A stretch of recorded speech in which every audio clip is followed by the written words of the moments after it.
semester. So in particular, welcome to all those who come from outside ANU for this important seminar. In addition, I'd like to thank the Malaysian students associated with the Malaysian Progressives in Australia who have helped with publicity and helped support this seminar. These are momentous times in Malaysia at the moment. In the last couple of months, just to take a few examples, we've seen the jailing of the head of the opposition party, Ibrahim, for 5 years on sodomy charges. The death of Nick Aziz, the long-time spiritual leader of the party Islam, just a couple of days after our was jailed. Dozens of arrests under the Sedition Act. Reports of Malaysians supporting the Islamic State. And indeed, on Sunday, there were 17 arrests of people who were said to be planning attacks on various parts of the city in Kuala Lumpur and seizing control to establish an Islamic State in Malaysia. We've seen the passage of a Prevention of Terrorism Act with several aspects to it that are very similar to the Internal Security Act, which of course was just removed 2 or 3 years ago, including detention without trial. And we've also seen the tabling of a new sedition law under which, if the prosecution demands it, people can be denied bail. In addition to that, there have been major conflicts within the two major Malay political parties, UMNO and PAS. In UMNO, of course, there's been a very determined effort by the former Prime Minister, Dr. Mahathir, who remains influential in spite of being out of power for a number of years and nearly 90 years of age. And he has demanded that the present Prime Minister Najib should stand down. Within PAS, there's been a conflict between people who are called progressives and the ulama section, the religious section of the party, and an effort by them to encourage the leader of the party, Ustaz Hadi, to stand down. So this is the background to a situation where PAS has renewed attempts, which of course it had started back in 1993 when it passed provision for Hudud law in Kelantan, the state that rules. So this is a renewed attempt by them to enforce the rather extreme version of criminal law under Islamic law in Malaysia. This time around, unlike 1993, several UMNO leaders have said that they will actually support this and encouraged us to come up with their own private members' bill, which they said they will support in Parliament. Well, the Kelantan State Assembly has now passed the Hudud law and the issue has now been put to the Parliament to consider this as a private member's bill, something rather unusual in Malaysia. So what are the implications of these for the overall situation of politics in Malaysia, given the background that I've outlined before, both domestically and also in terms of international relations as well? Malaysia's image as a moderate Muslim nation. Is it constitutionally possible to introduce Hudud law in Malaysia?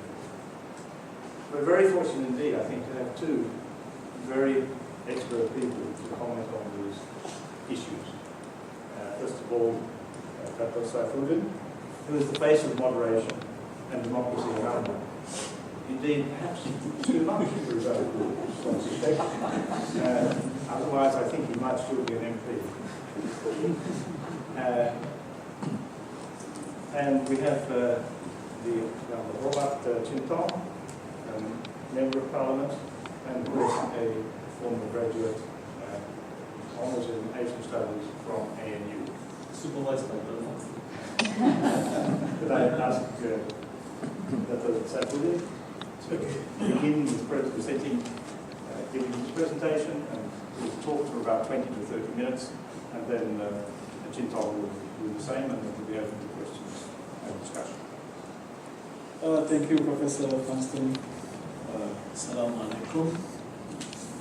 Peace be upon all of you. When I say salam, it means it's meant for Muslim and non-Muslim. Some fatwas don't apply to me. Thank you so much for the invitation, and I'm honored to be here again. I'm of course in foreign territory. This is Tong's home ground. And I'm supposed to be speaking on behalf of UMNO, and he's the physician, so we have to start on that line. Thank you again, Funston. What I plan to do within this 20 minutes or so is to share my observation on three things. One is, of course, the question on implementation of Hudud in Malaysia, or in particular in Kelantan. Second is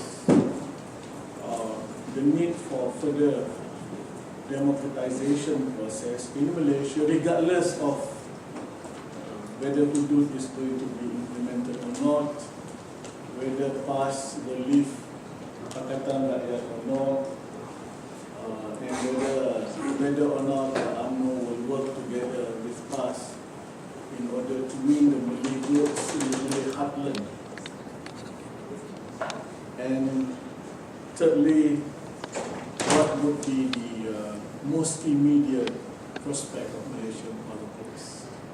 Probably that is something that you guys may want to know. On the Hudud thing, I would propose that Muhammad Hashim Kamali's work entitled The Punishment in Islamic Law, an Inquiry into the Hudud Bill of Kelantan, be one of the major reference if you want to understand the context of the Hudud Bill in Kelantan vis-a-vis the setting in Malaysia.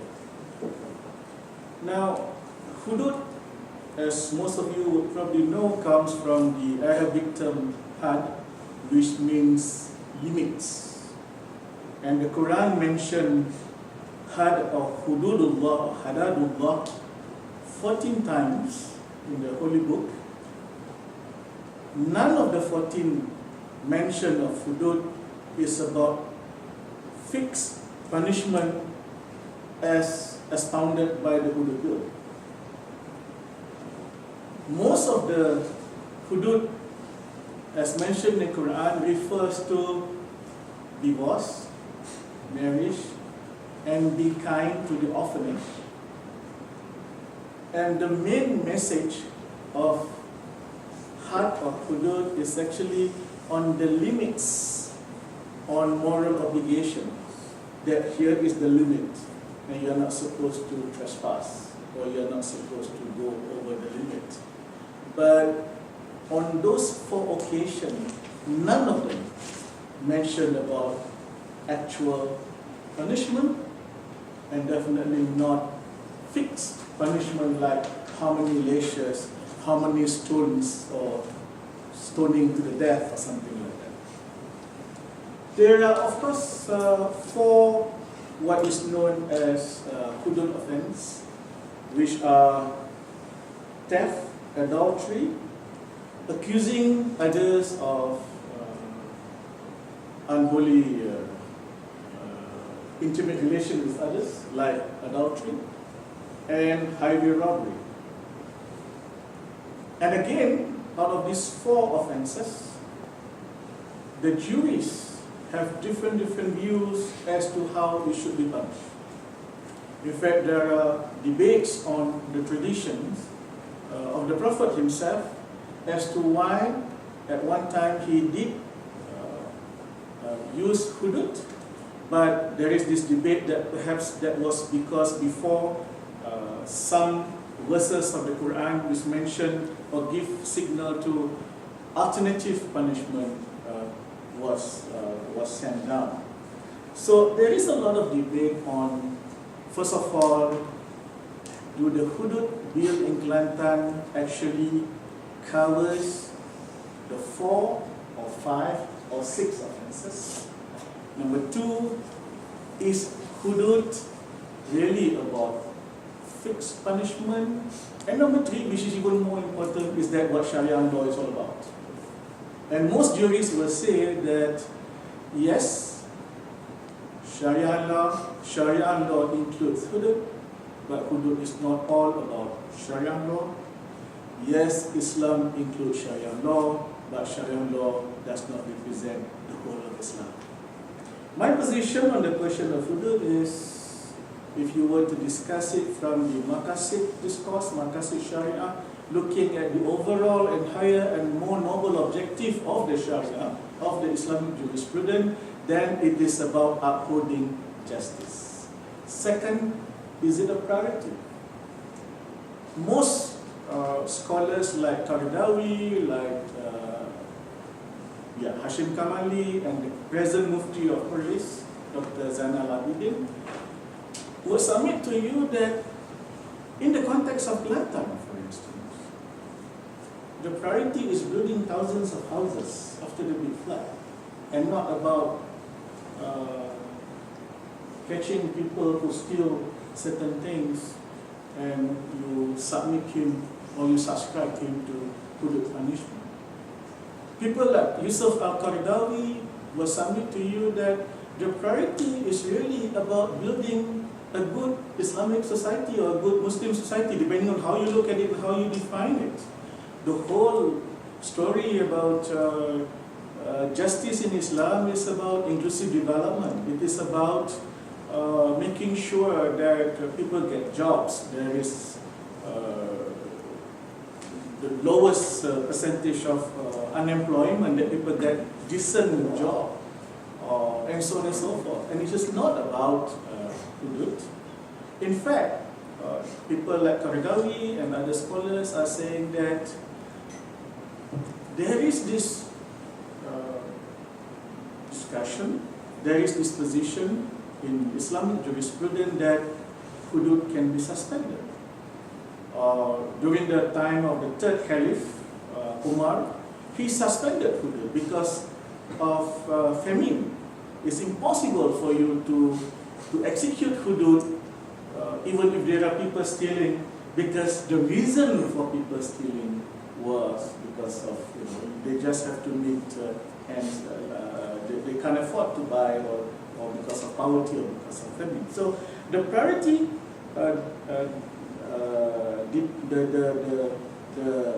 the priority story narrative is about there are many other things that needs to be put in place instead of hudud. Sorry, there are more other pressing matters that needs to be addressed rather than hudud. There is another discourse saying that we are not ready because we have to put many things in place before you can actually implement hudud. Now, in the context of Malaysia, being a federal country with 13 or 14 states including Kuala Lumpur, the constitution divides certain things into what is federal and what is state. When it comes to hudud, it falls under the administration of Islam, and the administration of Islam, according to the constitution, falls under the jurisdiction of the state, not a federal matter. And at the same time, there is the penal code, the federal criminal law, which in a certain way have given way, because we practice a dual system where the Muslims, in terms of family law, will go to the Sharia court in certain aspects or for certain offences. So we have given room, the penal code have given room for some criminal procedures under the Sharia court, but with a ceiling. A fine of not more than 5,000 and something like that. Now, if Kelantan were to implement hudud, two things have to happen. First, you have to amend the penal code. Amending the penal code means you have to go to parliament, you have to amend the law. That can be done through simple majority. But because the power of the state when it comes to Islamic affairs also falls under the jurisdiction of the Constitution, and this is beyond what is given by the Constitution. We have to amend the Constitution. And to amend the Constitution, you have to have two-thirds majority. You can have a situation, therefore, where you can amend the penal code, but still you can execute it because the Constitution is still not amended. So that is the situation. Why is this happening? For PAS to discuss Hudud, it does not come as a surprise because they have been discussing this for years, since time immemorial, since their, not since their inception, but since maybe the Iranian Revolution. Yeah? And there's a history to it. For UMNO to somehow, or at least for some, or a few leaders of UMNO to sort of facilitate the idea that PAS may be allowed to do Hudud, to me is just politics. But even for PAS, it's quite political because they have their election coming in June, and there is this contestation between Haji Hadi, who leads the ulama faction, and the non-ulama faction, which are given different names, like the Edawans, the Anwarinas, the professionals. Some are calling them the Democrat Islamists. So that's the latest term that they use for people like Mujahid, Saifuddin, Zul, and the rest. But it is interesting to see that in this latest debate on Hudud, even the so-called professional and Anwarinas or Edawan, they're not openly opposed the implementation of Hudud, because I suspect, and I really empathize with them, especially my friends like Mujahid and the gang, because election is coming around the corner, party election is coming around the corner. Why is UMNO doing it? I don't have privy to the actual reason why UMNO doing it, because I'm no longer in the loop. I'm on sabbatical. But I suspect is for two reasons. Number one, and this probably they are quite successful. We, so I'm still UMNO. They are quite successful because there seems to be a rift between DAP and PAS. So we have been quite successful in causing that rift or causing that friction. The second reason is probably this is our way of showing the olive branch to PAS that, look, GE14 is coming.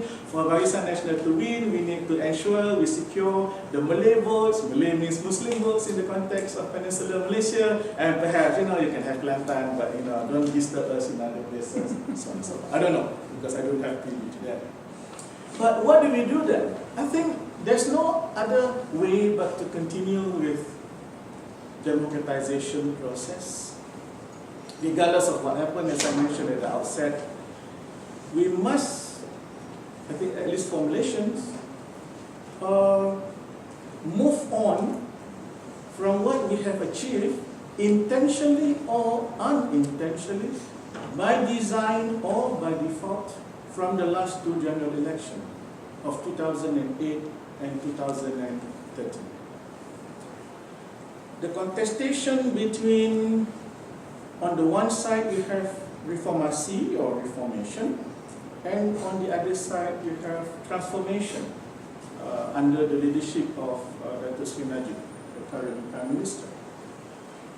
The fact that for the first time the opposition party have their own long-term plan or mid-term plan called the Buku Jingga, to me, it's disturbing for UMNO and Barisan, but it's good for democracy because at least for the first time Malaysians have the Malaysian government's all kinds of policy document, and here is a proposed policy document from the opposition.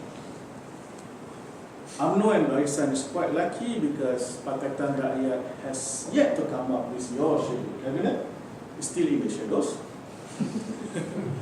If only they have come up with a shadow cabinet, I think we could have seen better debates in Parliament, which is good for democracy. when you look at the result of 2008 and 2013, you will see there is a certain trend. I'm not talking about the two-third majority. Two-third majority is one way of looking at it, because you never have in the Malaysian general election where for 2 consecutive general elections, the winning party does not have a two-third majority. The first time was in 1969, but that was a very, very extraordinarily rare occasion. But in this case, it is like a trend. What is more important is to look at the number of popular votes that Pakatan Rakyat has gained from 2008 to 2013, or rather, how much we and Barisan Nasional have lost in terms of popular vote. The last count in 2013, we were like 47%. Earlier in 2008, we were like 51%. It was like almost equal. But I'm not looking only at the numbers. I'm looking at the discourse within the electorates. And I'm using a very an academic way of showing my observation. I call the people voting for Barisan Nasional voting based on developmental hopes. The reason is because Barisan Nasional have got no ideology. The only ideology is developmentalism, politics of development, as we used to call it. That number, if you can imagine a big circle, that circle is becoming smaller. In contrast, there is a small circle which started somewhere in 1999, the Reformasi time. The number grew bigger in 2008 and becomes bigger than the first circle. So if you can imagine, there are 2 circles. This new circle, I call it people voting based on democratic hopes. The reason I use it because the issues are democratic issues. Free and fair election, freedom, human rights, and so on and so forth. On the other side, what I call the developmental hopes is that people are talking about the normal stuff. Welfare, roads, water, electricity, housing, and so on and so forth. But the 2 circles are not detached from each other, they are linked like the Olympic ring. What happened in between? In between is this. Even for people who, both sides of the electorates needs basic amenities, no doubt about it. But what is happening in between the 2 big circles is people are asking questions.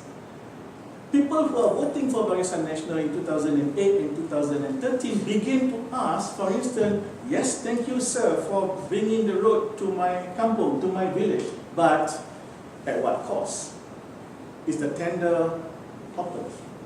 And is this the right kind of road that I deserve to get? What kind of clean water do I get? Electricity? Yes. At what cost? Tariff? Going up, going down, and so on and so forth. So people are questioning this. What is the main factor for this thing to happen in 2008 and 2013? Of course, commentators will say this is because of the Reformation and so on and so forth. But I thought there is something else which is even more interesting. The emerging new middle ground, as I call it. Do you call it the new middle Malaysia? So we are quite friendly to each other. And the new middle ground consists of or comprises of the young voters, students, youth activists, the technocrats, the entrepreneurs, professional academia. Academia means lecturers and also teachers, school teachers, and so on and so forth.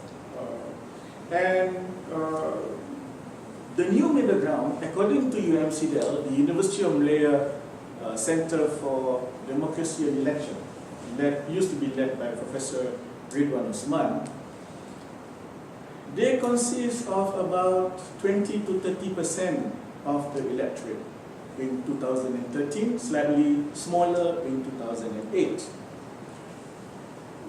What is more important, again, is not the number, but the fact that with the advent of the ICT and new media, sorry if I can rephrase it, before 2008 or before 1999, without the advent of the ICT and the new media, this 20 to 30% odd, this cohort of electorate, go to the ballot box on the voting day, not knowing who are the other so-called individuals who are in that cohort. They don't know each other. They're not interacting with each other. But in 2008 and more so in 2013, because of the advent of the ICT and new media, they are already in contact with each other in a certain way, because they write their own blogs, they read the same blogs, or they read the same online newspapers and so on and so forth. So Ridwan is saying that in 2013, this cohort of electorates went to the ballot box with what he called as accumulated opinion. And compared to 2008 and below, this 20 to 30%, you can't see them moving in terms of their support until the very last day. But in 2013, the moment the dates of the election were announced, you see them moving. And in 2013, they were moving towards Pakatan Raya.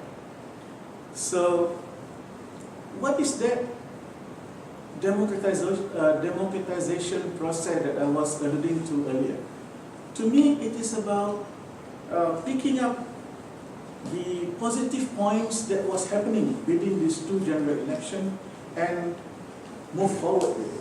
For instance, the fact that there are now debates on policies is a good thing. Perhaps the next GE will see the two leaders of the two packs having their own so-called presidential debate. Number two, the fact that the new middle ground are voting in a certain way. And this is not about them voting this side or that side. Voting with an opinion, I think is important. I'm not so worried about them voting which side, but voting with an educated opinion, I think is important for Malaysian democracy. Number three, the fact that some of the electorates are becoming more colorblind. I stand for election for the first time in 2008 in Temerloh. Temerloh is in the state of Pahang, 1.5 hours from Kuala Lumpur. It's a semi-urban city. 60% Malay votes, Malay voters, and the others are non-Malays, just like Malaysia. Yeah. In 2008, I saw for the first time in my constituency non-Malays holding flag of the Islamic Party. The candidate in me said, "Then you are in trouble." The Democrat in me said, "Then this is a good thing." Because all the while, in the past, it is only within Barisan Nasional you see MCA workers holding UMNO flags and vice versa, but you don't really see this in the opposition pack. In 2013, I won the first one. In 2013, the last election, I saw more non-Malays waving past flag. And I said, "Then you are in shit, you know, this is big trouble."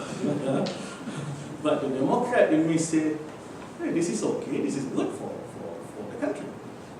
And for the first time in Temerloh at least, you see in the Malay kampung, in the Malay villages, you have DAP flags. And I said, "This is real shit, man." I lost. So the candidate in me, okay, I'm sad because I lost. But the Democrat in me, 24 hours after my big boss, Dato said to the world, the result was like this because of Chinese tsunami. I went on TV and said, "I don't believe it's a Chinese tsunami. I think it is something else." And we have to understand what is happening, what the electorates are thinking. And I think they are going forward. Now, if a survey by the Merdeka Center, or rather the survey by Malaysian Insider, commissioned to Merdeka Center in March this year,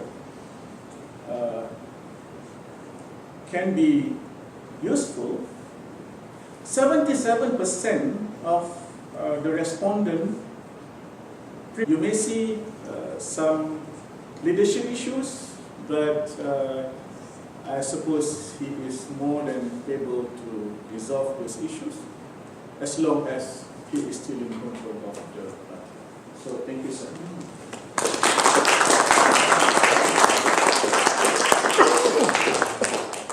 We'll go straight on to Tong now and questions after both speakers. Thanks, John. It's good to be back, although this is only for a day and a half. I last came back 5 years ago. Didn't know it was so fast. And thanks especially for friends and my former teachers who came today, former High Commissioner. Perhaps I want to start with a word. I want to focus on realignment of Malaysian politics, because I'll talk about realignment, therefore I don't see Saifuddin as on the other side. I think Malaysian politics is due for realignment. Now, what I mean by realignment, I think one major realignment that I can think of was what happened after Anwar went to prison in 1998. In 1998, because of Anwar's imprisonment, suddenly 400,000 Malays who hated Mahathir but didn't trust Anwar joined PAS and doubled PAS membership in 1998. Within a year. At that time, PAS was printing a membership card 24/7 because there were just too many people joining PAS. And also, at that point of time, Anwar set up his party while he was in prison. The wife led Parti Keadilan with some ABIM people as base, Islamic Youth Movement people as the base, but multiracial, with many former NGO activists joining Parti Keadilan. So the 98 realignment or earthquake happened with new forces, particularly new Malay forces, emerge as player, and they are influencing what is happening now. And those dynamics in 98 has impact on what we are facing now, in particular when it comes to the issues of Hudud. And with what is going on now, will there be realignment of political forces? Will there be new forces emerging? I think that is the questions for Malaysian politics. 98 created a new PAS in many ways. PAS leadership, which hold power until today, actually came about in 1982. Perhaps I should go back a bit earlier. After the 1969 race riot, Razak took over, and Razak had his grand coalition idea. He brought in PAS into the political system, into the governing coalition, expanded the governing coalition from a three-party UMNO, MCA, MIC party coalition called the Alliance into Barisan Nasional just before the 1974 election. And with that, the Islamic Party and also Gerakan, a former opposition party, joined Barisan Nasional, formed coalition government with Barisan Nasional, leaving the DAP outside as the opposition party. Now, when PAS was within Barisan Nasional until November 1977, that few years, it was also one of the most difficult years in Malaysian politics at that point of time. At that point of time, because of the oil crisis, there were famine, there were people starving because of low commodity prices in Baling, Kedah. Anwar Ibrahim at that time emerged as a very important political figure, not a politician himself, but he was leading Angkatan Belia Islam Malaysia, or ABIM, as a very important societal force when PAS was within the regime. PAS was within the governing coalition, and there was no Islamic forces, no Islamic alternative outside the governing coalition, challenging the governing coalition, and therefore Anwar played that role. And Anwar emerged as a very important figure, and he was arrested under ISA in 1974, came out in 1976. And Anwar campaigned for the Islamic Party in 1978 election. Anwar was campaigning for PAS, and everyone thought that Anwar would eventually become the new PAS president In fact, the then past president, Dato Muda, in order to fend off challenges from within his party, actually offered the position of past president to Anwar. But Anwar didn't take it up. And a week before the 1982 general election, Anwar joined UMNO and became UMNO's Islamic face from then onwards. And that was just 2.5 years after the Iranian Revolution. So the 1982 general election gave UMNO an Islamic face. And that Islamic face came from the 1970s movement. So the 1970s Abim people went into UMNO, but the other important person was Fadil Noor. Fadil Noor went into PAS, contested as PAS candidate in 1978 and 82. Hadi Awang was actually also from Abim. Hadi Awang was an activist, Terengganu-based Abim activist, not very important, but he went into PAS and became a fireman activist or leader in his own right. Half a year after the 1982 general election, PAS had its own internal meeting. And in that national meeting, Muktamar, Asri was forced out. The then president was forced to quit the party, forced to resign from his position, and eventually he was kicked out from the party. And in that general election, 1982 general election, PAS had 5 MP.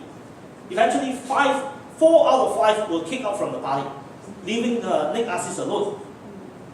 And that was, in fact, a major coup within the party that installed the leadership, the current leadership, that held power until today. Mujahid, Yusuf Rawa's father, Yusuf Rawa became the president. He was an old-timer. Nick Aziz was also a relatively old-timer at that time, but played an important role. And also, Fadil Noor from Abim, Hadi Awang from Abim, becoming key leaders in PAS in 1982. Hadi was only 35 years old at that time. And that particular leadership came with an idea called Kepimpinan Ulama, or Ulama leadership. The Ulama leadership was, my thesis supervised by John. I argue that the idea of Kepimpinan Ulama, which is now regarded as a sacred cow, cannot be touched, came about as a political differentiation strategy. In order for PAS to differentiate itself from UMNO, which has an Islamic face by now with Anwar's entry, and also for the new leadership in PAS to differentiate themselves from the Asri leadership, which at that time, during the entire 70s, focused on Malay supremacy. So the competition of 1970s between UMNO and PAS was about Malay supremacy, or who was more protective of the Malays in face of the challenges from non-Malays. But in the 80s, the debate was about who was more Islamic in the face of the kafir, the infidels. So the terms of reference changed because of Anwar's entry into UMNO and because of this radicalization of PAS in the 80s in order to fend off challenges from UMNO and also from their own party. So that Kepimpinan Ulama was meant to be a way to enhance their legitimacy within the party and outside the party. And Hudud came about as part of the package. There was no discussion of Hudud up until 1982. Or Hudud wasn't featured heavily in the whole discourse. Hudud was not an important factor in Malaysian politics up until 1982. But from 1982 onwards, it was that debate about who was more Islamic, to the extent that in 1981, Hadi, as a young man, had this Amanat Hadi. He has his own sermon, and he said that not only that non-Muslim are infidels, if there are Muslims supporting UMNO, they can also consider they could also be considered as infidels, and therefore it gave rise to a very polarized society, where some Muslims pray separately with different imam, the dual imam issues in the 80s. But today we're coming to a situation of the clashes between the class of 1982 and the class of 1998. Those who joined PAS in 1998 are usually people who came from the west coast of Peninsular Malaysia, whereas those earlier people were people from Kelantan, Terengganu, Perlis, and Kedah. So there was this geographical divide. There was also a generation divide, generational divide. Those who joined PAS in 98, many of them were the sons of new economic policies. They were kids or young adults in the 70s, and they were born probably after independence, the baby boomer, and by 90s, they were in their 30s, they were in their 40s, and they live in urban centers rather than their hometown in the northern states. So it was those urban people, and most of them are not ulama. PAS used to be a party, they called it Pak Lebai, in a very, in a not very respectful way, that people of religious training but not very sophisticated people, that was the image of PAS among the Malaysians, among the Malays, in the eyes of the Malays before that. But with the entry of young professionals, middle-aged professionals who hated Mahathir but didn't trust Anwar, PAS had a new opportunity to become a national party with a national ambition.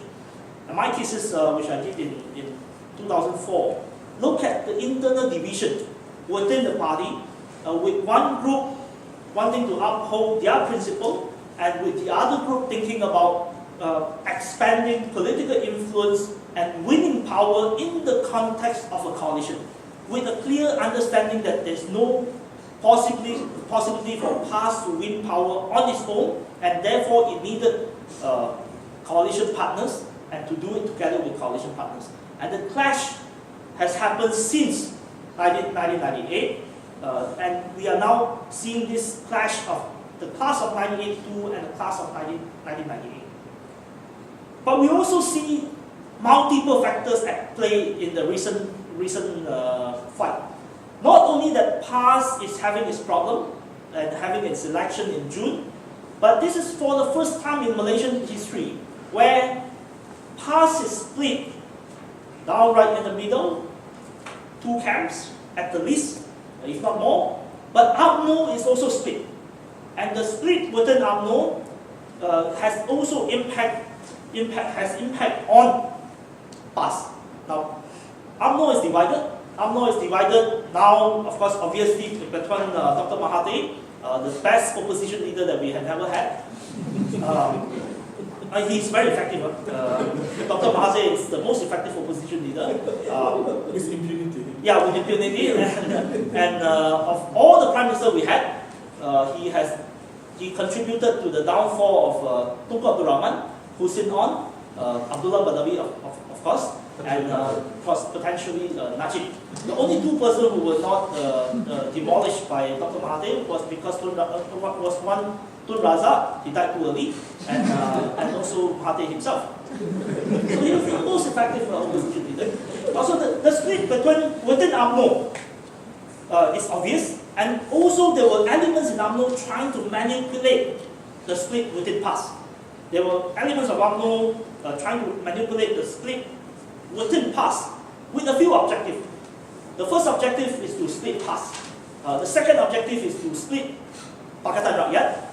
And by splitting Pakatan Rakyat, it will help Barisan Nasional. Because the thinking behind some UMNO strategies is that if we can take out Anwar Ibrahim from action, if we can demolish or break Pakatan, there will be no challenge. However difficult we have, however difficult difficulties UMNO face, whatever difficulty UMNO faces, it doesn't matter because there will be no credible alternative fighting UMNO.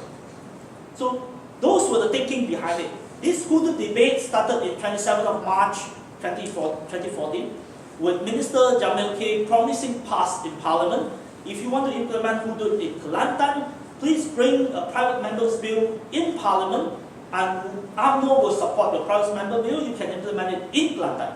And subsequently, joint technical committee between the Kelantan state government and the federal government had numerous meetings and came up with the idea that they will push it to the State Assembly with a new amended bill and also to the Federal Parliament. Now, with all this happening,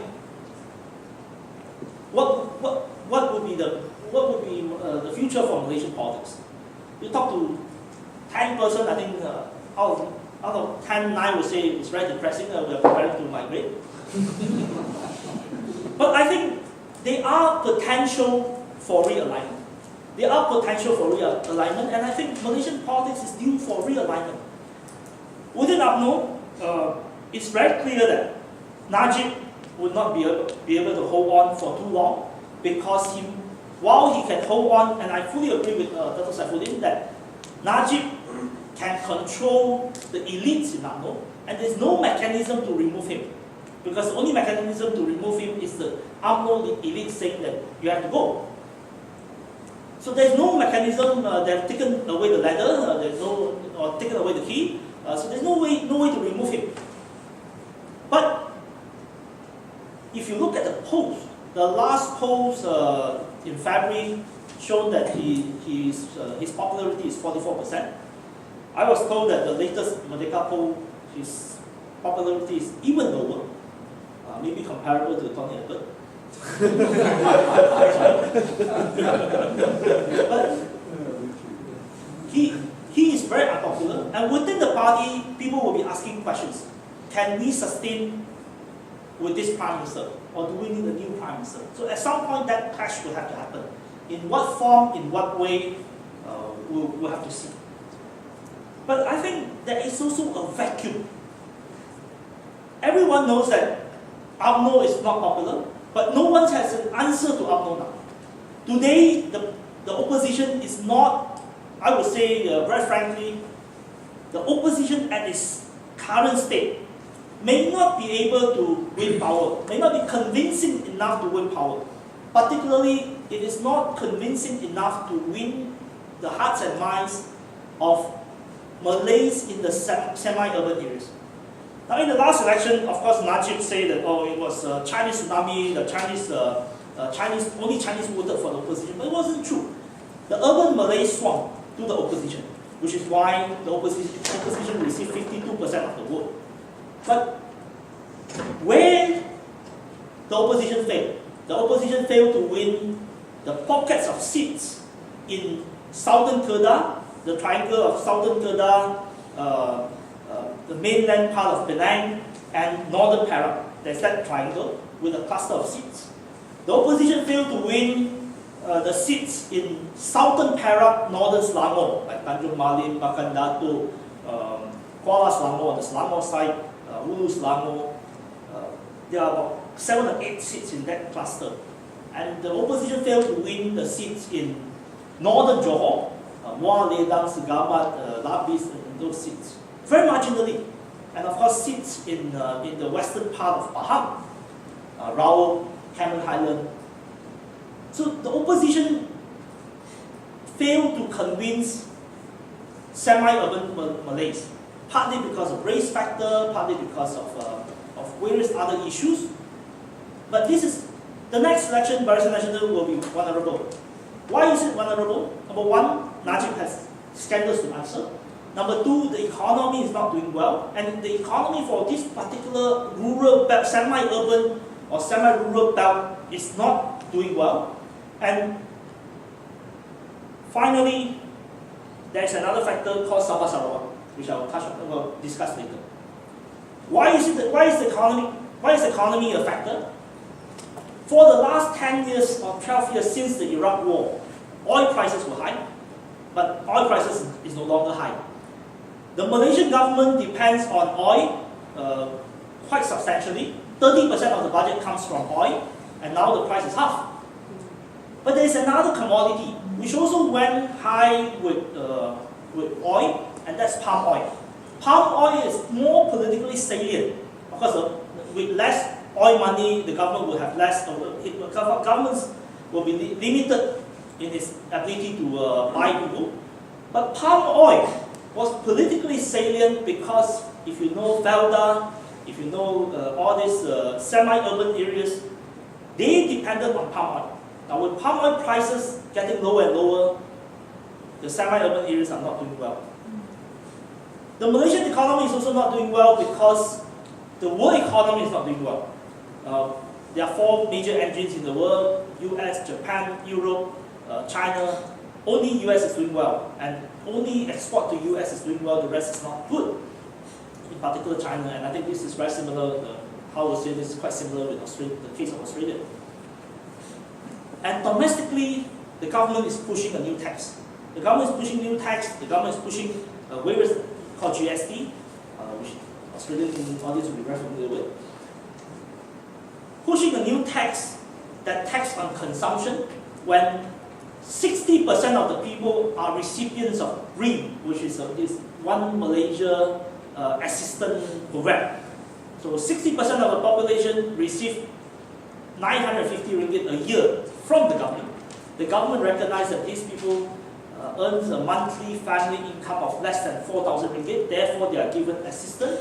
But on another hand, a tax is imposed on them when they consume. So with all these multiple economic factors, there is a clear vacuum. The multiple economic, political factor, there is a vacuum in the peninsula. The vacuum in the peninsula calls for new Malay leadership. New Malay leadership that provide alternative to UMNO. And I think these new forces may come in the form of moderate establishment figures. I'm not sure whether Saifuddin is one of them. There are also Islamists, many Islamists who are not yet in the political process. There are many groups, many Islamists who are who are active in social activism, but not politicians yet. I think that is also another area where new Malay Muslim leadership will come from. And of course, the young Malays. 70% of the populations are below 40 years old, year 1 to year 40. And there are many young Malays. Young Malays can also be a force to be reckoned with in the process. So I think at some point there will be some realignment, and in what form, in what way, we are not sure. Of course, realignment will also happen in past. Whether the ulama wins or whether the progressive win, I think there will be realignment. There will be cracks, they will have to realign, and from there, presenting new forces. Because one group wants to work with UMNO, that group thinks that Malaysian politics is about Malay ganging up together, so that UMNO has the majority, or 2/3 majority in parliament to redraw the boundary of seats, and therefore creating more Malay seats, and therefore there will be permanent Malay dominance. The other group believe that they have to work with all partners and focusing on democratization and economic justice. So these are the debates in the country. My final point is that because there's lack of leadership from Najib and also this fragmentation, one important factor will be Sabah and Sarawak. This Hudud bill doesn't just cause problems for Pakatan, it is also presenting a very difficult situation for Sabah, for Najib from Sabah and Sarawak. The Sabah and Sarawak parties came out openly and said, and Muslim included, came out openly and said that if Najib support the Hudud bill presented by Hadi, they will quit Barisan Nasional. So it's also affecting Barisan Nasional in Sabah and Sarawak. And Sabah and Sarawak will be an important factor, will remain to be an important factor however the reconfiguration happens. Thank you.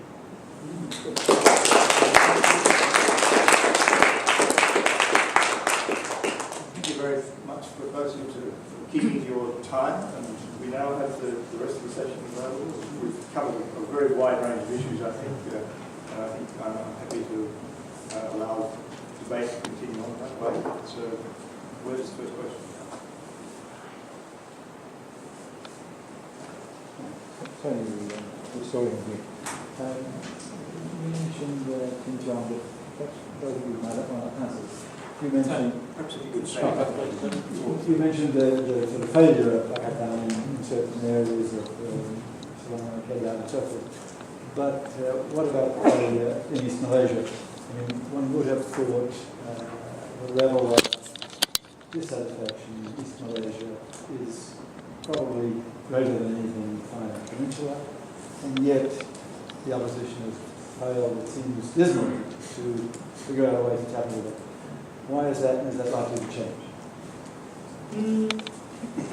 I think in Sabah, the Pakatan failed to negotiate with local parties, and of course local parties failed to negotiate with Pakatan, and therefore there were multiple corner fights, and that multiple corner fight resulted in losses of seats, where in certain seats, for instance in the seat of Pairu Kitingan, his brother together with another candidate, his brother Jeffrey Kitingan together with another opposition candidate, had a combined votes more than Pairu Kitingan's vote.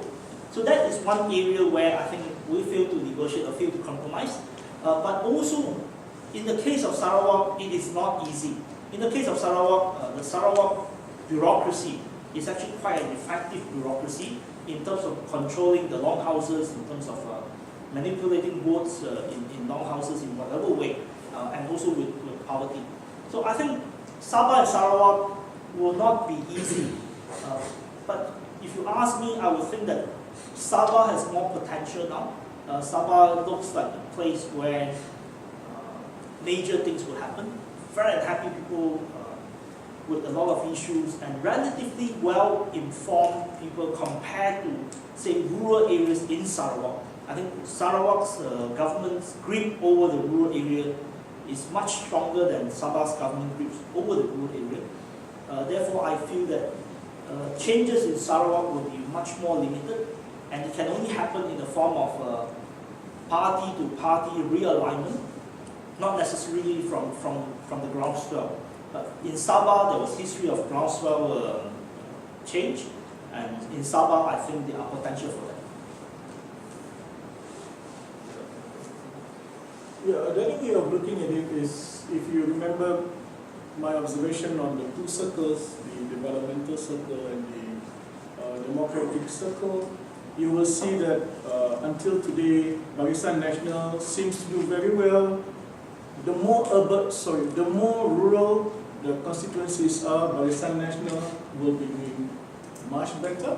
The more urban, then Barisan Nasional seems to have lost almost all of the, I think Barisan have lost all the urban seats, lost most of the semi-urban seats, including the predominantly Malay semi-urban like Kuala Nerus in Terengganu.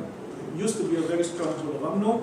We have never lost a single seat, but we lost 5-0 this time, 1 parliament and 4 state assembly seats within that. Yes, I think Sabah will be more vulnerable in the eyes of, in our perspective, in the coming GE. Besides what Ching Tong was saying, is also this dissatisfaction on how Putrajaya has managed to fulfill the promises of Malaysia Agreement of 1963. So there are lots of debates in terms of royalty, in terms of decentralization, representation in even government positions, and even on the notion of Bumiputra, son of the soil, context, where people in Sabah, to a certain extent in Sarawak, but more in Sabah, felt that yes, we are Bumiputra, but they seem to be thinking that we are like second-class Bumiputra. Major policy, I mean, I'm talking about mainly economic policy, whether there's much of a divide. Thank you. Okay, I'll ask Chin Tong to answer on the economic policy. I think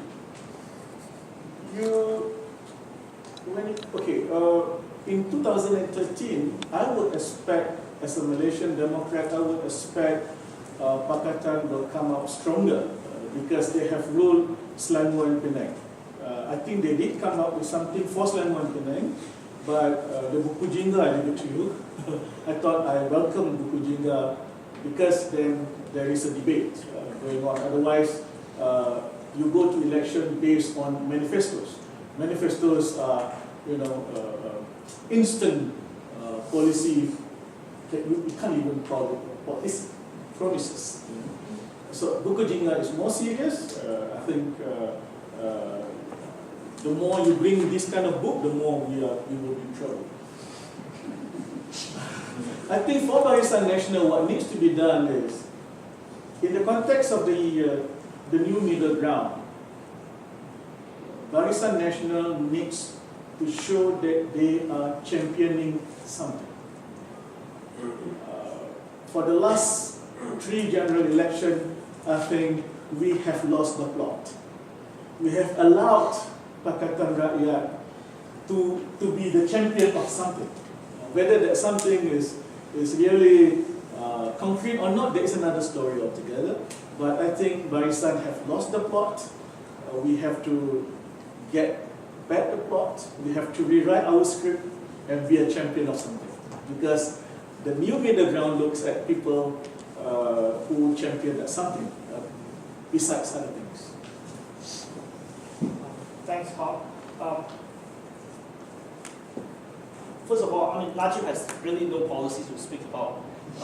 Najib has this document called the New Economic Model, which was released on 31st of March 2010, but subsequently it was abandoned, and practically it was a Mahathir's project, big project, real incarnation of Mahathir's big project approach without much larger thing. There are 3 major arenas of policy debate in Malaysia. There's one associated with democratization, and the Bersih movement over the last 10 years was practically that area, democratization. There was also this debate about economic justice, whether Pakatan stands for the rakyat, and Pakatan accusing Barisan Nasional for only helping the cronies. And there was another area which is race, religion, royalty. I call it the 3R issues. These 3R issues are basically UMNO's domain. And UMNO likes to play that because they know that this is where they are strong, the Malay dominance debate, and they are hoping that they can get 65% Malay votes, and therefore there's no need to debate about other issues. But the economic reality may prevent that. If you want something that is more reflective, I would say in the last election, Pakatan did come up with some policies, but it was not sufficient enough, for instance, to move the critical semi-urban areas. In the last election, Pakatan was remembered for coming up with policies like turun harga kereta, reducing car prices. Malaysia is one of the most expensive car price in the region and perhaps in the world. Turun harga minyak, reducing petrol price. Hapuskan toll, abolishing the toll road, or toll for highway, so that to make all highway free. Hapuskan PTPTN, which is a public loan for students, university students. So these were the signature policies that were remembered. But there is a problem there, because half of the Malay population are on motorbikes. Petrol doesn't concern them. Toll, motorbikes is not required to pay toll. Motorcyclists are not required to pay toll. Car prices has no relevance to people who earn 500 Australian dollar per month. So you have a problem there. And most, well, I would say 2/3 of the Malays did not go to university. They probably finished high school. So university loan has nothing to do with them. And I think that's where, in terms of policy, we have not been able to present a wider range of policies that can convince and reassure, especially Malays in semi-urban areas. I think Malays in semi-urban areas were susceptible to race discourse, because in those areas, most of the employers are ethnic Chinese, and employees are ethnic Malays. And therefore, race argument works. UMNO just go there and say, well, the Chinese has taken over the economy, and they are now here. In the guise of Pakatan, the Chinese wants to take over political power. And that works in those areas because they see Chinese employers. But Chinese employers are also suffering in the wider scheme of things, because they are not helped. The only subsidies that the government gave to the employers in the semi-urban areas are cheap foreign labor. That is the only subsidy that they have. And why do the government so generously providing cheap foreign labor to those people? It's because for every foreign workers that comes into our country, someone make a cut somewhere. So that was not articulated. There was no articulations of lifting the industry, moving them to a higher level, so that in order for them to reduce their reliance on labor and therefore paying each of the Malaysian workers better. I think those articulation was not there, and therefore I think we failed in those areas for a certain economic reason. Of course, it was mixed with race and other issues. But we were very successful in urban areas, and even among urban Malays, we were very successful because they were driving cars, they were students who had PTPTN loan, there were people who have to go through toll. So in many ways, I think we were constrained by our urban vision and not able to understand or not able to communicate with this group of people. But with the economic downturn, with the declining palm oil prices, with GST, with all this coming together at once, if Pakatan or the opposition or whoever will fill in this gap, this vacuum, can provide a sensible overall package that actually brings, not racial, but actually brings the economy to the next level, then I think that will help.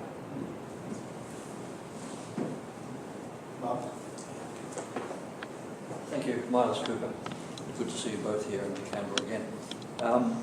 I wonder if you're concerned about the effect of the developments you've been talking about on Malaysia's image overseas, a country which at one stage looked pretty progressive. But now, with talk about Hudud, with the outcome of the second Anwar trial, what's happening with the Sedition Act and detention of various people, very sadly the two air crashes or disappearances, and now a helicopter crash as well. All this, I think, is affecting how Malaysia is seen overseas, and not just in isolation, because I'd suggest that Indonesia is looking a lot brighter, a much more vigorous democracy, a free press.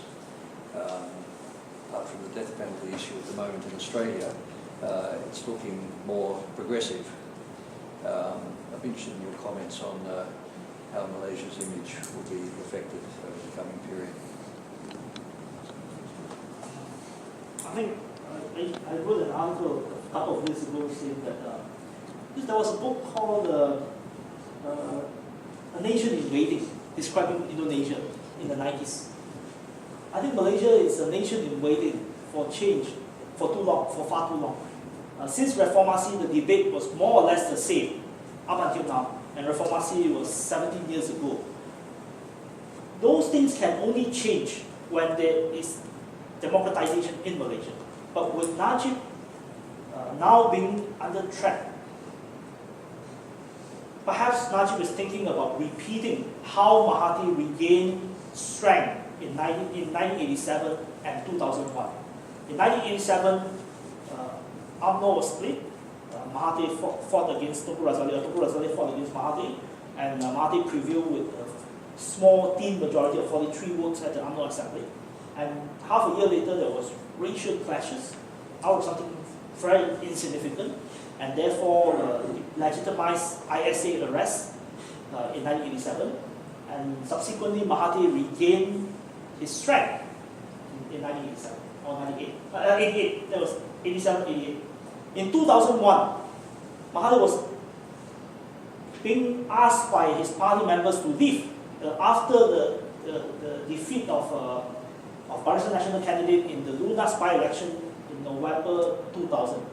But immediately after that, Mahathir created some racial Malay-Chinese issue and subsequently arrested Keadilan leaders under ISA for 2 years. And subsequently, there was this debate about Negara Islam, Islamic State in June 2000 that led to the breakup of Barisan Alternative, the then opposition coalition. And by June 2002, Mahathir has regained his strength to the extent that he could announce his retirement very comfortably because there was no more opposition coalition and there was no challenge from within, because if you challenge him from within, someone is being arrested, ISA, the readiness to use ISA. I think what happened over the last few months, apart from the lack of leadership, perhaps also there was some design to regain control over the political processes on the part of Najib.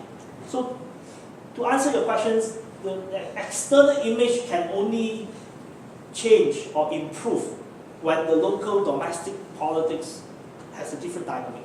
And that different dynamic would not come when Najib is under threat, when UMNO is under threat. It has to happen when UMNO is confident or Malaysia has a new government. I think it will only happen when UMNO is very confident, open, moderate, which is not impossible. Immediately after the 1990 election, when Mahathir sensed that without the non-Malay support, he would be in trouble. And therefore, he came up with the idea of Vision 2020, 1991. Between 1991 and 2005, in that 14 years, there were only several occasions where Chinese was used as a bogeyman locally in domestic politics. Whenever Mahathir needed an enemy, he could find it everywhere in the world. So it was with the US was the enemy, the British, the recalcitrant Australians, and the most convenient, the Singaporeans. But rarely Chinese was targeted within the country because UMNO was confident and he was able to handle things. But since 2005, I think they were not playing that game and they were moving to the right. And I felt that unless there is a new government or unless UMNO is able to be confident. Thank you. Well, you are the former High Commissioner to Kuala Lumpur, you understand this story very well, sir. I think in 2010, but before that, the image of Malaysia overseas has always been a moderate, modern Muslim country. And in 2010, in his maiden speech at the UN General Assembly as Prime Minister, he made this clarion call for the moderates of the world to join him in what is known as the Global Movement of Moderates, the GMM. Unlike now 2 years working on the GMM thing, or almost 2 years,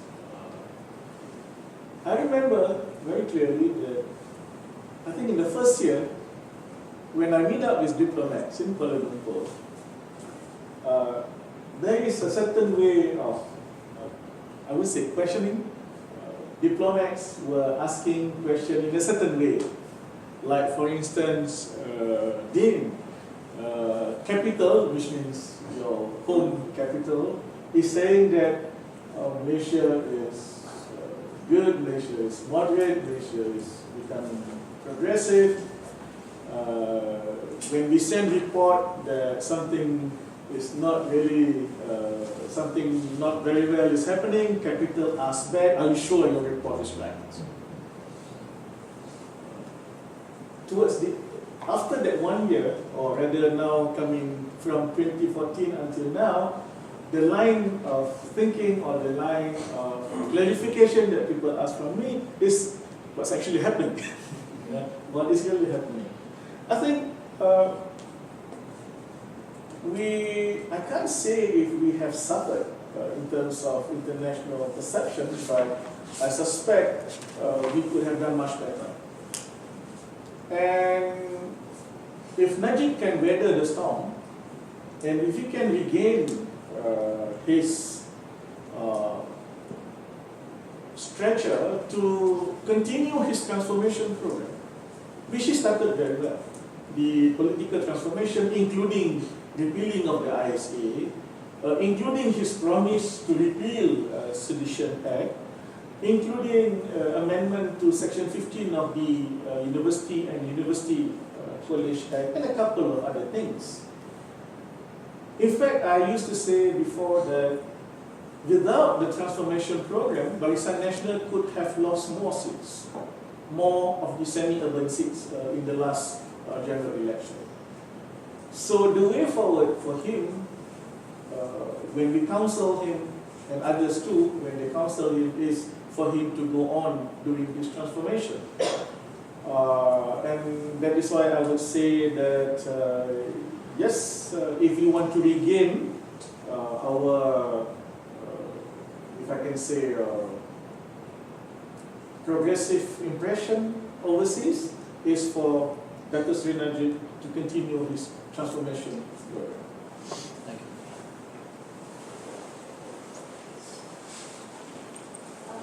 You have interestingly described the internal dynamics in Malaysia with regard to the issue of Hudud. I'm just wondering, whether what's going on in the Middle East with the rise of the ISIS and other Islamist groups, does it have any bearing on the internal debate inside Malaysia on this issue and also on effort to Islamize Malaysia?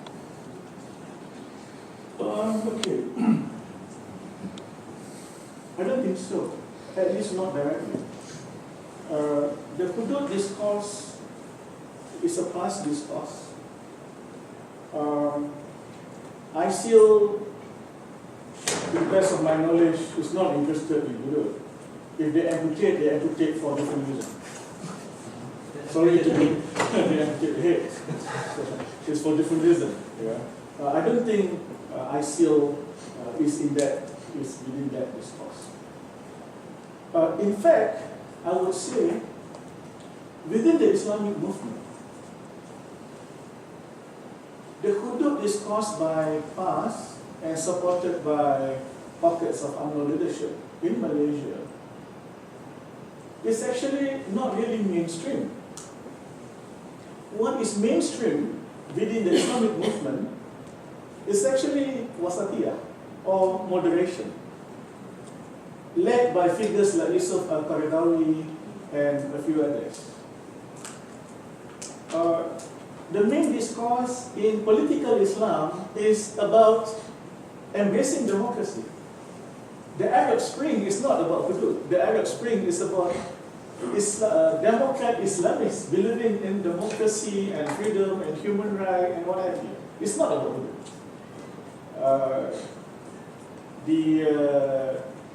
The Ikhwan that translates itself into the Justice Party in Egypt is not about Hudud. The Ikhwan offspring, if I may say, in the form of AKP party, Erdogan's party in Turkey is not about Hudud.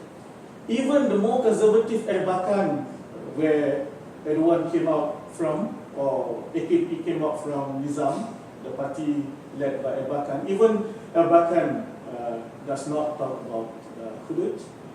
And Nada, under the leadership of Ghanouchi in Indonesia, doesn't talk about Hudud. They are talking about establishing a good Muslim society and embracing democracy. And in Indonesia, Nahdlatul Ulama and Muhammadiyah, the two biggest Muslim groups, even the Gus Dur family, the Gus Dur track, the lineage, there is the thinking which is known as the Gus Dur school of thought.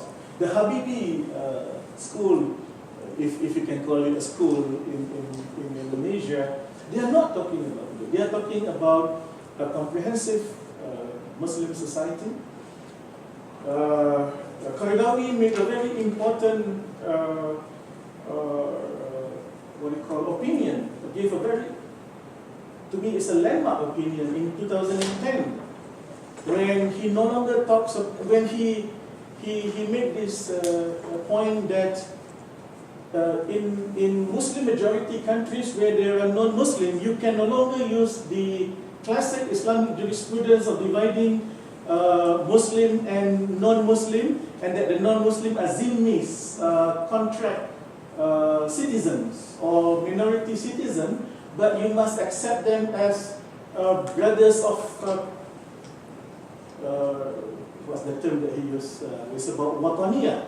It's about equal citizenship. So the Islamists or the Democrat Islamists are now talking about something that is more progressive, something that the Western world can understand very easily, and that is why the Hudud story, at least in the context of us in Malaysia, is to me not mainstream.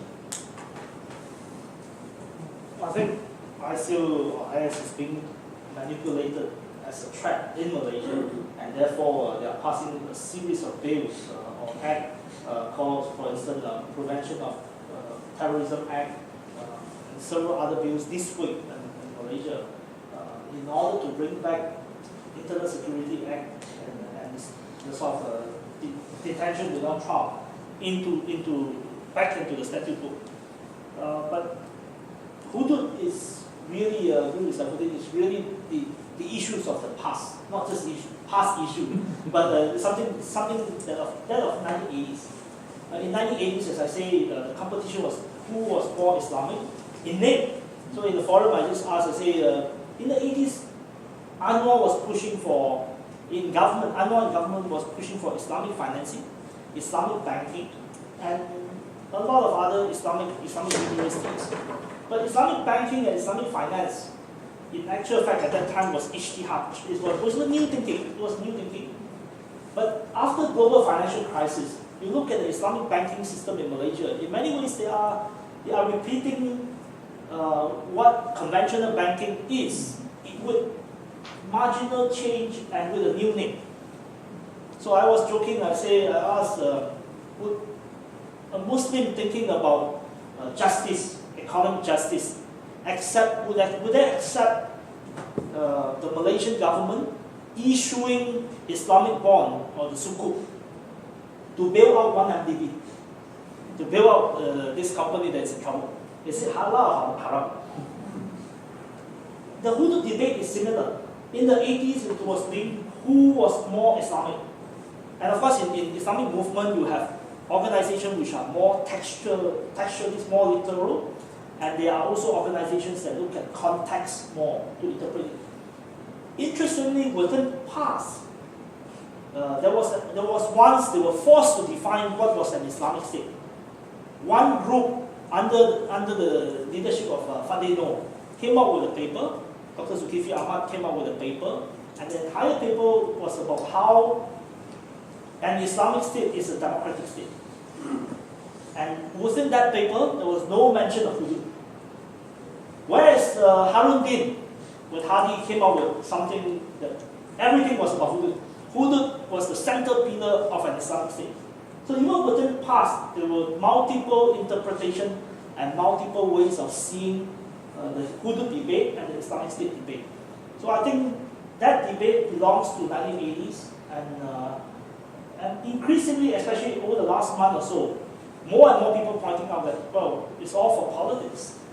And once that idea continues to be accepted, people will start asking whether those debates of 1980s are relevant to contemporary Malaysia, when UMNO is in crisis and the past is not providing the challenge to UMNO, not standing up to UMNO, but thinking about working with UMNO for this particular bill.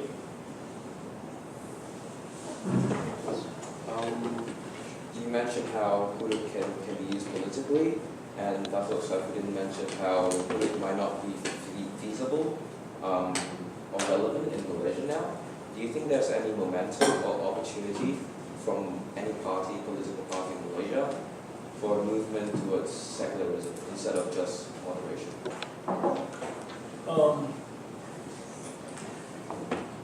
There are people in Malaysia, among the Muslims, who wants to debate, for instance, whether our constitution is secular or our constitution, or how to make the constitution Islamic. Unfortunately, with the exception of very, very few pockets of good discourses, I think most of the discourses were purely political and sometimes very, very superficial. I don't know if Tong can remember anyone actually, with the exception maybe Zulkifli's paper, who actually trying to explain what an Islamic state which will impinge on the position of the persecution. I think what is more important in Malaysia, at least for the Muslim, is to act like good Muslim and be like good Muslim. And I'll give you one example. Say, for instance, Article 3 of the Constitution talks about Islam as the religion of the Federation. I think for Muslims, they have to understand that the article is divided into three parts. There is only the first part. It is a problem when you are a political leader and you are a Muslim, you read only that first part. The Islam is the religion of the Federation. The second part says all other religions are free to be practiced, embraced and practiced by people of other faith.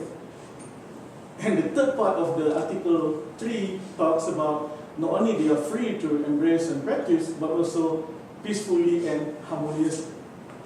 As a good Muslim, I won't cease Bible,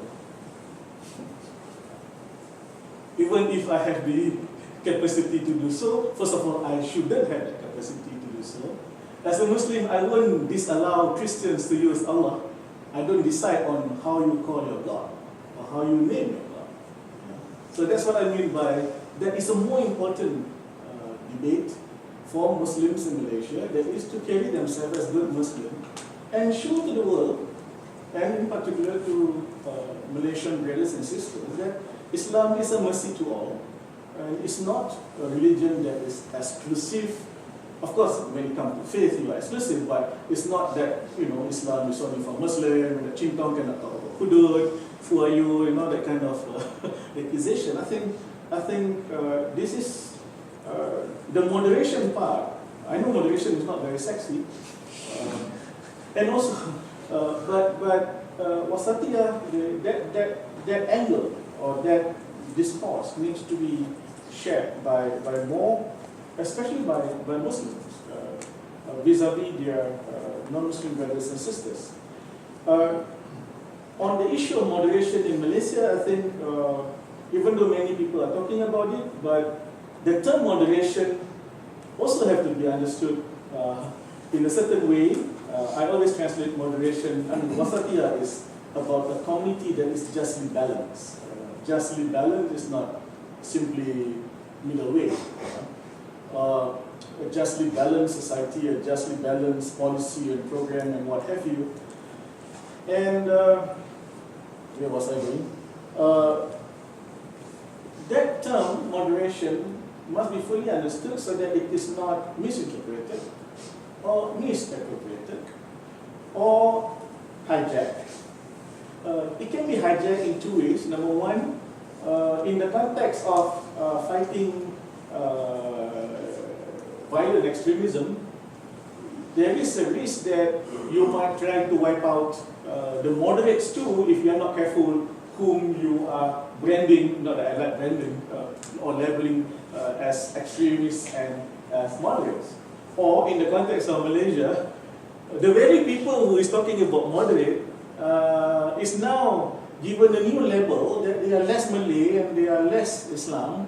Suddenly in Malaysia, liberal become a bad word. That fella Saifuddin is a liberal.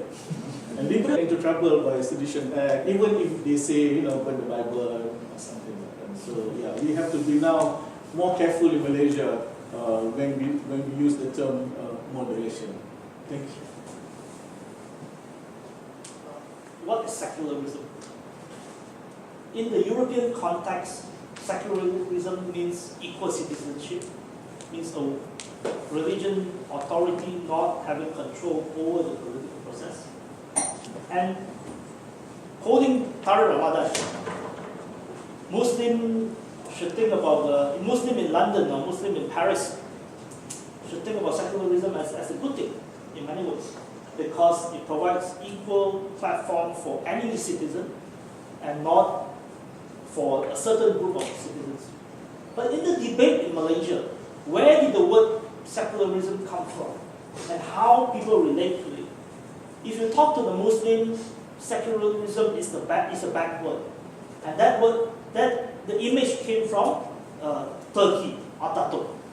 Is anti-religion. It's not religion-free state, a state without religions underpinning, but it's anti-religion or zalim, cruel to religion. So that's the image of secularism to the Muslim. Where did the non-Muslim got the idea of secularism? In many ways, it came from the Pakistan-India debate in 1947. Pakistan was an Islamic state. India was a secular state. But today you look at Modi. Is Modi secular? I'm not sure. So I was always telling friends in past, I say, if you can be like Modi, extremist, or maybe not extremist, Hindu nationalist in the state, but not necessarily progressive. I don't want to describe him nationally, but not religious, not heavily religious nationally, focusing on economy. Maybe you can win power if you are like Modi. So I think there are a lot of background meaning that we attach to certain words. Perhaps a more open debate will help to clarify where we got those ideas from. I think the ultimate problem with Malaysia is that the governing factor in Malaysia is fear. Is mistrust, and that has to be overcome. Once you have open discussions, and also you have people who actually try to bridge the gap rather than exaggerating fear, then I think there is a future. The problem now is that all debates are framed with this idea of fear. The Muslim is fearful of being Christianized. The Christians are fearful of being Islamized. And that fear factor has to be overcome with trust, with bridges being built, and eventually dismantling the walls. So there's three more. I think we'll just keep to those three for the rest of the session. We're just about running out of time. So we'll start at the back there, and then we'll come to you, Mary, and then to... Thank you both for your wonderful presentations. This is more of a follow-up question for Dr. Saifuddin. You've spoken about you and others advising Dr. Sri Najib about continuing with the reformasi and the transformasi agenda, which, like you said, started very well with the repealment of the ISA, replacement of the Sedition Act, and things like that. But what we're seeing now in recent years, I guess, is a bit of a backtrack and a setback for the agenda with the enforcement of the Sedition Act, and I guess a sort of bringing back the ISA with anti-terror bills, and also with the issue of Hudud as well. Can you speak to a little bit about what you think the reason is for that setback, and whether you think the transformasi agenda is feasible in the current situation? Thanks. Yeah, I think we just collect the question. Okay. Yeah, because it's already towards the end. Yes. My name is Mary Kiltran-Cody, and I'm a historian of Malaysia, and I teach the Master of Asia Pacific Studies program in this room, so I feel like I live in this room. Thank you very much for your presentation, and my question is, what I would like to ask is following on from your question is, perhaps you can help me when I deal with my students. We pride ourselves here at the AMU on encouraging students to take a deeper interest in Asian Pacific. And I have students in this classroom every Tuesday night from all over the world. And the question that arises when we come to Malaysia is, what are the social and cultural underpinnings of a society in 2015 that can advance Hudud as a possible political advantage? That is my question. My question is directed to Dato Saifuddin. I'm very interested that you are labeled as one of the most progressive and the conscience of UMNO. But recently, everyone knows that UMNO is not doing well, and they have been backtracking the democracy, and they've been introducing the POTA and everything, which is a backtrack of democratization. So how do you value yourself in the party, and how your values is reconciled with the party lines, and how much of your views being assimilated in the policy making in Malaysia? Thanks. Okay. Let the MP have the last say. Thank you. Why Najib backtrack is political pressure within UMNO. That's the only reason that I can think of, because otherwise it is only logical that he will continue his transformation. Is transformation still feasible? I'll give you a very practical answer. So long as Idris Jala is there, some form of transformation will be carried out.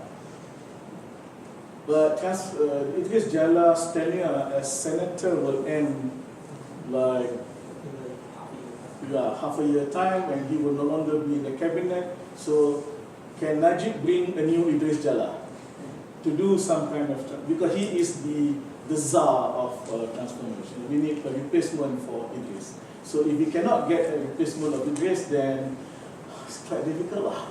I wouldn't say it's not feasible at all. Yeah? So it's a very practical answer. The reason for Hudud is really politics, ma'am, unfortunately. Because if you look at the social and cultural underpinning, it's not going to be Hudud. It has to be something else.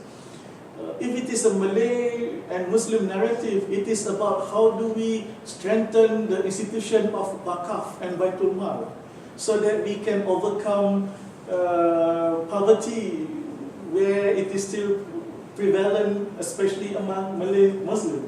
So the logical discourse is about something else. It's not about Hudud.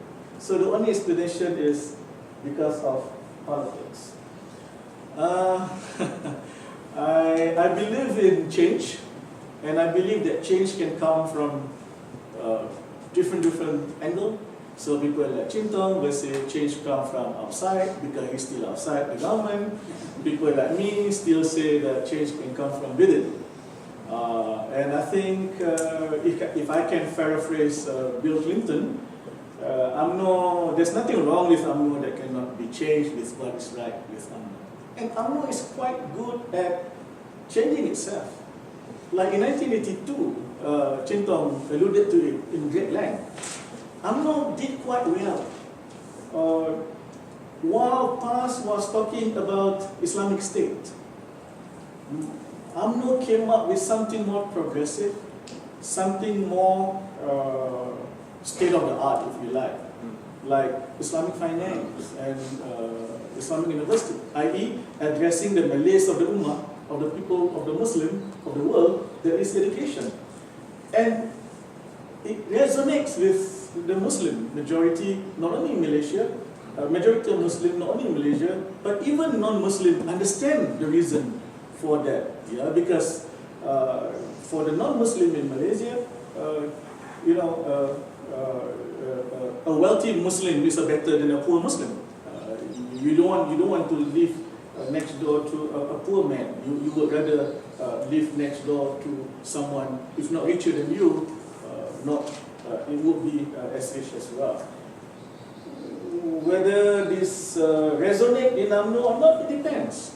Yeah, sometimes you have to make sacrifices. Sometimes you become the sacrifice. But I think you just have to be steadfast, and you just have to soldier on. Sorry, just want to interrupt. Can't we say Anwar Ibrahim is one of the examples that he tried to change within, but he failed and ended up in prison for so many times? Oh well, you think you are entitled to your opinion. I would say he is probably a victim of that narrative. Yeah, he could be. I mean, it's quite fair to put it that way. Yeah, I don't mind saying I agree with you on that one. Thanks. Okay, to answer Mary's questions, perhaps I bring you to a story that I learned here. When I attended the introduction to anthropology 15 years ago, remember this lecturer talking about her experience in Kalimantan. She said she was in a Christian village in Kalimantan where every prayer was done with pork, and she couldn't understand why Christianity is linked to pork. until one day she stepped out from the village and found that the village was surrounded by 7 or 8 Muslim villages. So POC became the differentiation. In the politics of identity, you find something extreme in order to differentiate yourself from others. And I think that was the politics of the 1980s where it underpinned the discourse. And there are still people who think that that will help them to differentiate and to also achieve their political purposes, as I said, to break Pakatan, to consolidate the conservative whole world on past. And I think that gives rise to this whole discourse. Just touching briefly on before I end, what are the possibilities? I think there are maybe 3 foreign examples can help us to think. If Najib stays on for another year and a half, or maybe another 2 years, and then go to election with Najib, maybe we'll have the Indian election of 2014, where Congress Party was wiped out and its legitimacy gone entirely, because I think Najib, with his baggage, he will not be electable, and perhaps the party will go with him. Of course, whether UMNO will allow him to do so, I'm not sure. Of course, there will be another possibility, which is Lyndon Johnson, an old man coming into power, waiting in the wing for many, many years, and suddenly coming to power and do what others never expect him to do, and revive, walking the extra mile. Maybe Muhyiddin can play that role. Of course, if you have Hisham, then you have a nice friend to have drinks with. I'm not sure whether he's capable to run the country. But I don't think Zahid Hamidi is the potential candidate as Prime Minister. I'll never talk about migration, but if Zahid Hamidi becomes Prime Minister, maybe I'll consider that. The other possibility to consider is that it's the Sri Lankan election. The Sri Lankan election was very interesting. Rajapaksa has some support among the Sinhalese, but his opponent, there was a regime split. The health minister went to contest as presidential candidate, and with the support of the Muslim, with the support of Tamil, with half of the Sinhalese, there was a regime change. So maybe these are the possibilities that food for thought. Thank you very much indeed. I began the seminar by saying that there were momentous changes going on at the moment in Malaysia, and I think that the speakers have both reinforced that message. Can I just mention very briefly, we're hopeful that ANU also will be recognising this by the establishment of the Global Malaysian Studies Network by the end of this year. This is a joint venture between Malaysia and ANU, and Dato Saifuddin, formerly as the Deputy Higher Education Minister, helped bring this about. So we are hopeful that this also will be recognised very much at ANU. There are still some final details to be worked out, but we're hopeful somebody will be appointed to this position within the Political and Social Change Department by the end of this year. Can I just finally say thank you very much to both the speakers for an absolutely excellent presentation, and ask you to express your appreciation.